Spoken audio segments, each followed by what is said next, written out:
The Jeopardy! Tournament of Champions kicked off with a shocking result.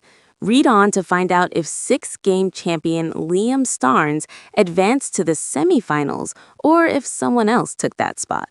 The Tournament of Champions is played in 3 rounds. The 18 contestants who qualify compete in 6 semifinal games. The winners from those games compete against Scott Riccardi, Laura Fada, or Paolo Pasco in the next 3 games. From there, the winners of those 3 games advance to the finals, in which the first player to secure 3 wins in 7 games is crowned the champion and takes home $250,000, a trophy, and the TOC title. Starnes, from Columbus, Ohio, played against Tom Devlin from Washington, D.C., and Aaron Levin from Seattle, Washington, on January 19. Starnes, a payment program manager, might have been the favorite to win, but Devlin, an attorney, is a 3-game champion and a fierce competitor. Levin, a sports anchor, is also a 3-game champion, so Starnes was up against some tough competition. Starnes found the daily double on Clue 5. With $1,600 in his bank, he made it a true daily double and wagered it all in literary quotations. The clue read, William Blake wrote that if these portals were cleansed, everything would appear to man as it is, infinite. He didn't have an answer until host Ken Jennings prompted him. What are mirrors? Starnes answered incorrectly. The correct response was the doors of perception, so he dropped down to $0. However, Starnes got back on the board and had $1,200 after the first 15 clues, putting him in 3rd place. By the end of the round, Starnes only racked up $200 more to give him a total of $1,400. Levin, who was in 1st place in the first half, dropped down to 2nd with $2,000. Devlin went from a negative score to $5,000. In Double Jeopardy, Starnes found the first DD on Clue 1. He wagered the allotted $2,000 despite only having $1,400. In How Terrific, the clue read, Senate.gov called this 1930 piece of tariff legislation among the most catastrophic acts in congressional history. He was correct. What is the Smoot-Hawley tariff? And improved to $3,400.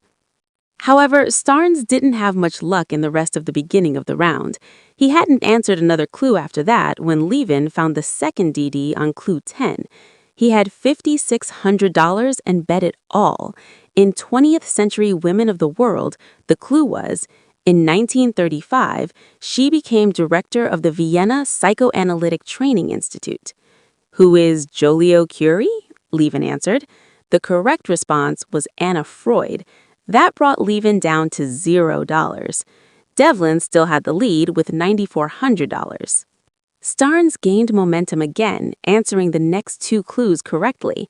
The rest of the game was a race between Starnes and Devlin, but his correct responses weren't enough to pull into 1st place. Devlin ended with $19,400. Starnes had $6,200. Levin was in 3rd place with $1,600. The category for Final Jeopardy was famous photos. The clue read, being only 5'5", photographer Joe Rosenthal had to climb on top of a Japanese sandbag to snap a photo while on this peak. Only one contestant got the correct response of Mount Suribachi, but was that enough for them to take the win? Levin had the correct response, but he only bet $1, leaving him with $1,601. Starnes' response was, what is Iwo Jima? He was wrong and wagered all of his money, making his final total $0. Devlin was sitting pretty, even if he had the wrong response. He just had to be careful with his wager. He also answered, what is Iwo Jima? Devlin wagered no money, so he ended with $19,400.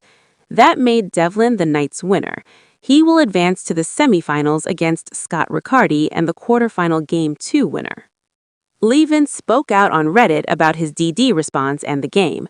Man, I feel bad for Aaron, some fans said.